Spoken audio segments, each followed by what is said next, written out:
Hello students, I am Kamaljit, commit to be visualized and bear in my mind at all times the risk to myself and my colleagues from COVID-19. I promise to take all necessary precautions that prevent the spread of this deadly virus.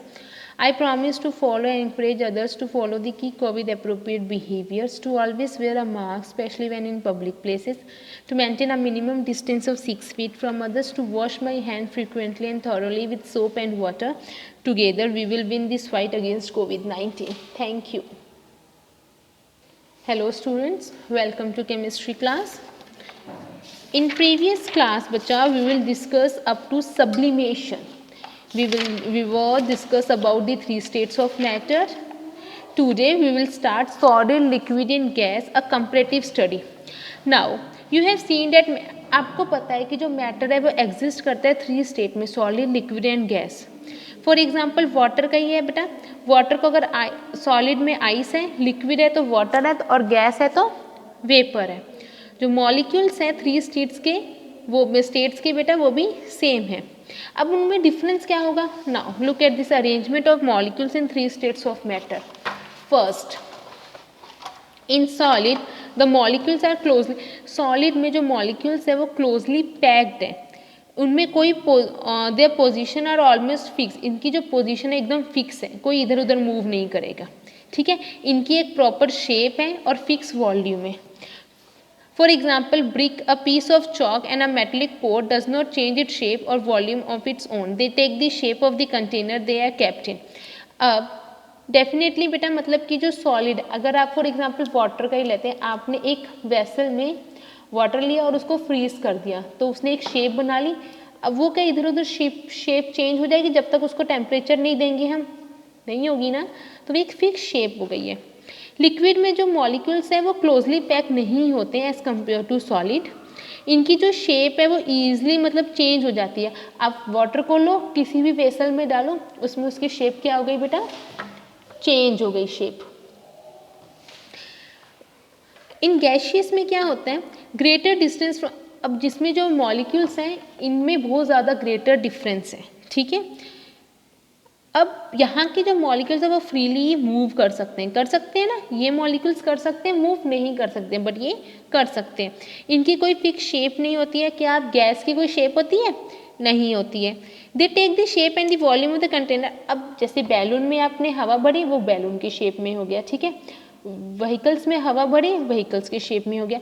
तो ये क्या होता है बेटा? इनकी कोई fix shape होती नहीं है. Okay, this is the difference between solid, liquid and gas. Shape fix shape है बच्चा, कोई भी शेप नहीं होती है, कोई भी शेप नहीं होती है. ये जिस कंटेनर में डालोगे वैसे ही हो जाता है. वॉल्यूम, फिक्स वॉल्यूम होती है, फिक्स वॉल्यूम होती है, लेकिन इनकी कोई वॉल्यूम नहीं होती है. फ्लूइडिटी, डू नॉट फ्लो नहीं होता है. ये हायर से लोअर की तरफ फ्लो होता है, ये किसी भी डायरेक्शन में फ्लो हो जाते हैं. डेंसिटी, हाई डेंसिटी होते हैं, लो डेंसिटी होती है एज कम्पेयर टू सॉलिड, और बहुत कम डेंसिटी होती है. कंप्रेसिबिलिटी, ये इसको हम कंप्रेस नहीं कर सकते, ये थोड़ा बहुत कंप्रेस हो सकता है, लेकिन ये जो गैस है बहुत ज़्यादा हाईली कंप्रेसिबल होता है, इसीलिए इसको व्हीकल्स के टायर्स के लिए यूज़ करते हैं. Okay, now composition of matter. अब बेटा मैटर का कंपोजिशन कैसे हो रहा है? On the basis of molecular theory of matter. अब मॉलिक्यूलर थ्योरी ऑफ मैटर के बेसिस पे हम इसके बिहेवियर को थ्री में कन्वर्ट किया, solid, liquid and gas. Solid, in solid the molecules बहुत ज़्यादा क्लोजली पैक होते हैं, इनकी पोजीशन फिक्स होती है, शेप फिक्स होता है, फिक्स वॉल्यूम होती है. इनके अंदर molecular force of attraction, the force of attraction जो मॉलिक्यूल्स होते हैं इनके अंदर इंटरमॉलिक्यूलर फोर्स बोलते हैं. जो कि इनके अंदर जो भी अट्रैक्शन होता है ना बेटा, फोर्स लग रही है ना मॉलिक्यूल्स की, उसको क्या बोलते हैं? Force of attraction. मॉलिक्यूल्स के अंदर जो भी फोर्स लग रही है उसको क्या बोलते हैं? इंटरमॉलिक्यूलर फोर्स बोलते हैं. ये इंपॉर्टेंट है. मॉलिक्यूल्स के अंदर जो भी फोर्स लग रही है अट्रैक्शन के लिए उसको बोलते हैं इंटरमॉलिक्यूलर फोर्स. ये बहुत ज़्यादा होती है सॉलिड में. ठीक है, तो और जो इनके अंदर जो स्पेस होती है उनको बोलते हैं इंटरमॉलिक्यूलर स्पेस. जो फोर्स लग रही है उसको इंटरमॉलिक्यूलर फोर्स, और जो इनके अंदर स्पेस होती है उनको इंटरमॉलिक्यूलर स्पेस. इंटरमॉलिक्यूलर फोर्स ज़्यादा होती है, इंटरमोलिकुलर स्पेस कम होता है, ठीक है। Liquid, the intermolecular space that is the distance between the molecule is a liquid is more than that is solid। जो intermolecular space होती है ना बेटा इसके अंदर, ये definitely solid से ज़्यादा है ना, space दिख रही है आपको intermolecular space, ठीक है। लेकिन जो फोर्स ऑफ अट्रैक्शन है वो सॉलिड से क्या है, कम है।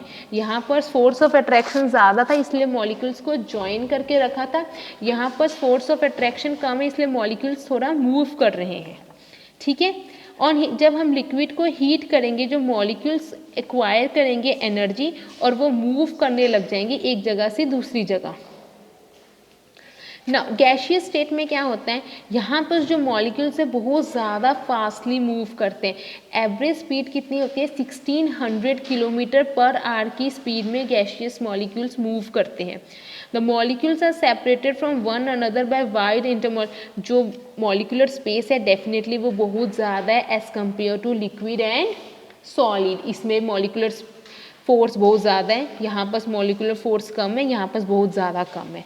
लेकिन मॉलिक्यूलर स्पेस यहाँ पास कम है, यहाँ पास सॉलिड से कम है, यहाँ पास बहुत ज़्यादा है मॉलिक्यूलर स्पेस, क्योंकि इतना ज़्यादा स्पेस दिख रहा है ना आपको। यहाँ पास सॉलिड में सबसे कम है, बाकी इनमें मॉलिक्यूलर स्पेस है। The interacting force between the molecules is therefore very weak. जो फोर्स है यहाँ पास बहुत ज़्यादा कम है, ये फ्रीडम इंजॉय करते हैं, एक जगह से दूसरी जगह कहीं भी मूव कर सकते हैं। जो मॉलिक्यूलर फोर्स ऑफ अट्रैक्शन है गैस डिपेंड, ये डेंसिटी के ऊपर डिपेंड करते हैं। The force is non existence if the जो फोर्स है वो नॉन एग्जिस्टेंट अगर डेंसिटी लो है। It begin to acquire some value as the density begin to increase. अगर डेंसिटी इंक्रीज हो रही है तो कुछ यहाँ पर जो फोर्स है वो भी इंक्रीज हो जाएगा।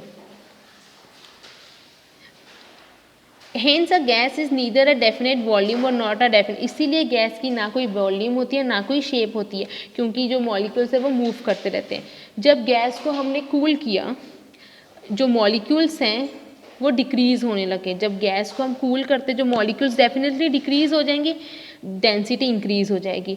मैंने क्या बोला था कि जब वाटर मॉलिक्यूल जब भाप बन रही है उसके ऊपर अगर प्लेट रख दोगी आप तो क्या होगा, वाटर ड्रॉपलेट्स हैं जो स्टीम है वो किस में चेंज हो रही है, लिक्विड में चेंज होती जाएगी। थोड़ी थोड़ी अगर वो गैस की कूल होते जाएगी तो उसकी जो डेंसिटी है वो क्या हो जाएगी, इंक्रीज हो जाएगी और मॉलिक्यूल्स डिक्रीज हो जाएंगे। तो इंटरमोलिकुलर स्पेस भी डिक्रीज हो जाएगी। जितना ज़्यादा हम गैस को कूल करते जाएंगे ना, भाप को कूल करते जाएंगे, उतनी ज़्यादा उसकी डेंसिटी बढ़ती जाएगी और इंटरमोलिकुलर स्पेस भी कम होता जाएगा। द मॉलिक्यूल्स कम क्लोजर, जो मॉलिक्यूल्स है वो भी पास में आने लग जाएंगी और जो गैस है वो किस में कन्वर्ट हो जाएगा, लिक्विड में कन्वर्ट हो जाएगा। क्लियर बेटा? अब देखो ब्रीफ एक्सप्लेनेशन है। इंटरमोलिकुलर अट्रैक्शन सॉलिड में सबसे ज़्यादा होता है, लिक्विड में लेस, गैस में एकदम मिनिमम। इंटरमोलिकुलर जो स्पेस होती है मॉलिक्यूल्स के अंदर, सॉलिड में कोई स्पेस होती है, स्पेस मतलब जगह होती है, मूव करने के लिए नहीं होती। लिक्विड में होती है मैक्सिमम, गैस में सबसे ज़्यादा होती है। काइनेटिक एनर्जी, इसमें बहुत कम काइनेटिक एनर्जी होती है, इन बिटवीन थोड़े बहुत होती है और इसमें बहुत ज़्यादा काइनेटिक एनर्जी प्रेजेंट होती है। पोटेंशियल एनर्जी इसमें मैक्सिमम, मतलब बहुत ज़्यादा पोटेंशियल है, बहुत ज़्यादा रिजिड है, ये इन बिटवीन है और ये बहुत ज़्यादा मिनिमम पोटेंशियल एनर्जी होती है। सो ये बेटा क्या है, कंपैरिजन है सॉलिड, लिक्विड और गैस का। Okay students, so you have to learn this chapter again. इसमें बेटा सिर्फ और सिर्फ हमने मैटर के बारे में डिस्कस किया है। This is most important, composition of matter. Learn this page again at home, okay, and in online class discuss with me if you have any doubt regarding this chapter. Your first chapter is complete. I will send you question answers regarding this chapter, okay? So learn this chapter again, and if you have any doubt we will discuss in our online section. Okay bacha, thank you and have a nice day.